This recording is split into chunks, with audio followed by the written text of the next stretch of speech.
கிழக்கு திசையில் இருந்து கிருபாகரா காப்பாற்றும்,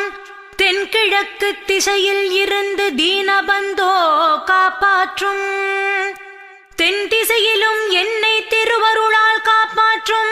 தென்மேற்கிலும் என்னை திரள்வேலால் காப்பாற்றும், மேற்கு திக்கில் என்னை மால்மருகா ரட்சிப்பாய், வடமேற்கிலும் என்னை மயிலோனே ரட்சிப்பாய், வடக்கில் என்னை காப்பாற்ற வந்திடுவீர் சத்குருவாய், வடகிழக்கில் எனக்காக மயில் மீது வருவீரே, 10 திக்கு தோறுமெனை பறந்து வந்து ரட்சிப்பாய், என் சிகையையும் சிரசினையும் சிவகுரோ ரட்சிப்பாய், நெற்றியும் புருவமும் நினதருள் காக்கட்டும், புருவங்களுக்கு இடையே புருஷோத்தமன் காக்கட்டும், கண்கள் 2